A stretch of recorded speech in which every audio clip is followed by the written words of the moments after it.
Assalamualaikum teman-teman Milanisti semua, ketemu lagi dengan Maestroza Channel. Sebelum nonton video-video kita, jangan lupa untuk di subscribe dan tonton videonya sampai habis ya, supaya Maestroza bisa terus semangat berbagi info tentang klub kesayangan kita, AC Milan.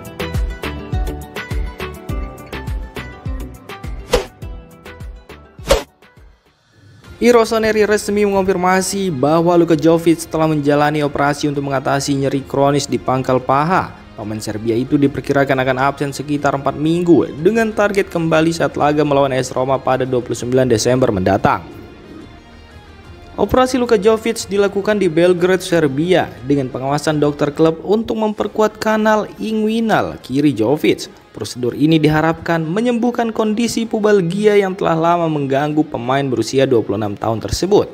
Luka Jovic sendiri akan menjalani istirahat selama 8 hari di Serbia sebelum melanjutkan rehabilitasi di Milanello. Luka Jovic baru tampil 3 kali di Serie A musim ini dengan total waktu bermain hanya 78 menit. Satu-satunya penampilan sebagai starter terjadi pada laga pembuka musim melawan Torino yang berakhir imbang 2-2. Dengan absennya Luka Jovic, AC Milan harus bergantung pada opsi penyerang lainnya untuk mempertahankan produktivitas tim. Kehilangan Luka Jovic menambah daftar kekhawatiran Milan, terutama dengan jadwal padat menjelang jeda musim dingin. Jika rehabilitasi berjalan sesuai rencana, Luka Jovic diharapkan bisa menjadi opsi tambahan di lini serang ketika kompetisi dilanjutkan.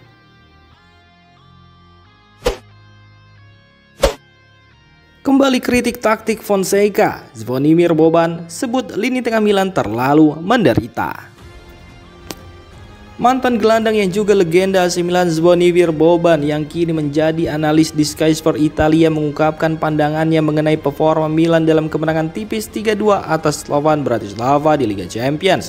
Meski puas dengan hasil positif, Zvonimir Boban menyoroti masalah keseimbangan yang dianggapnya sebagai kelemahan utama tim asuhan Paulo Fonseca.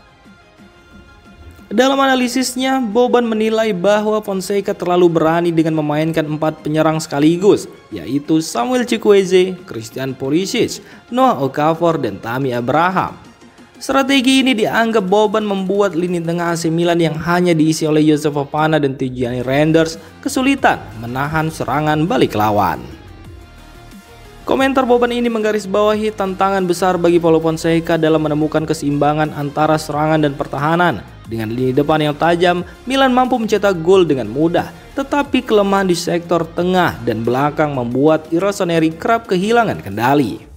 Performa seperti ini mungkin cukup untuk meraih kemenangan melawan tim-tim yang lebih lemah, tetapi bisa menjadi bumerang saat menghadapi lawan yang lebih tangguh. Fonseca perlu mempertimbangkan opsi rotasi atau formasi baru untuk memberikan stabilitas lebih di lini tengah Milan.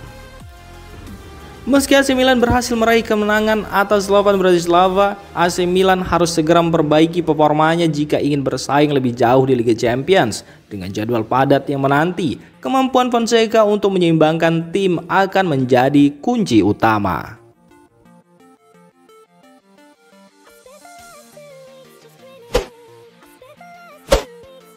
AC Milan serius pertimbangkan rekrut Brahim Diaz di bulan Januari. AC Milan dilaporkan tengah mempertimbangkan untuk membawa kembali Brahim Diaz ke San Siro sebagai bagian dari rencana klub untuk memperkuat skuad pada bursa transfer Januari. Sebab fokus utama AC Milan saat ini adalah menambah kedalaman di beberapa posisi krusial, termasuk untuk posisi playmaker yang biasa ditempati oleh Christian Pulisic dan Ruben Loftus-Cheek. Menurut laporan Tuttosport yang dikutip dari berita acmilan.com, Direktur AC Milan telah memprioritaskan perekrutan pemain cadangan untuk Theo Hernandez dan alternatif bagi Josef Fofana di lini tengah. Dua posisi ini dianggap penting untuk meningkatkan konsistensi tim menghadapi jadwal yang padat. Namun, kebutuhan lain juga muncul, terutama di posisi playmaker. Performa Christian Pulisic yang cukup baik di lini tengah memberi fleksibilitas tambahan. Namun, Ruben Loftus-Cheek masih kesulitan saat ditempatkan dalam peran menyerang, seperti yang terlihat pertandingan melawan Slovan Bratislava. Itulah sebabnya nama Brahim Diaz mencuat sebagai opsi utama untuk posisi playmaker. Pemain asal Spanyol yang kini bermain untuk timnas Maroko ini pernah memperkuat Milan dalam 2 masa pinjaman terpisah dari Real Madrid dan menunjukkan performa yang solid selama berada di San Siro. Saat ini pembicaraan dengan pihak Real Madrid disebut sudah dimulai. Namun ada kendala besar dalam proses ini. Real Madrid yang kini masih membutuhkan kontribusi Brahim Diaz di bawah asuhan Carlo Ancelotti hanya terbuka pada opsi transfer permanen. Meskipun begitu, Brahim Diaz dilaporkan memiliki keinginan untuk kembali ke Milan, di mana ia merasa nyaman dan memiliki koneksi kuat dengan klub.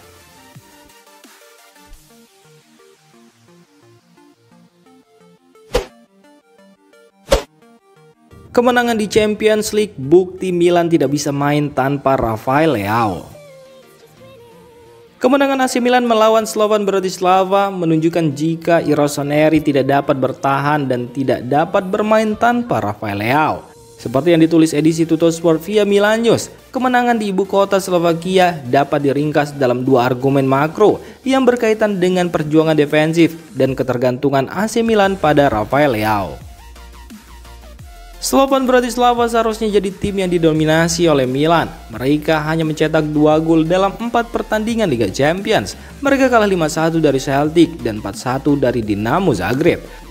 Namun penampilan buruk dari lini pertahanan membuat permainan tetap terbuka hingga detik-detik terakhir. Cara kebobolan Milan pun di pertandingan tersebut sangat mengkhawatirkan, terutama dengan beberapa peluang tim tuan rumah.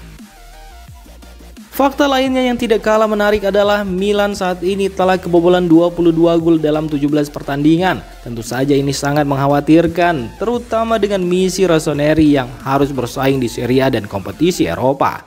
Di sisi lain, laga ini sendiri kembali jadi pertunjukan pembuktian bagi Leao yang kembali duduk di bangku cadangan dan baru dimainkan di babak kedua. Pemain asal Portugal itu pun menjadi inspirasi kemenangan Rossoneri saat melawan Real Madrid. Di kompetisi Serie A sendiri, Rafael Leao beberapa kali dikucilkan, tapi tetap berhasil membuktikan jika dia pemain penting di tim. Meski di beberapa momen, dia pun kerap tampil angin-anginan.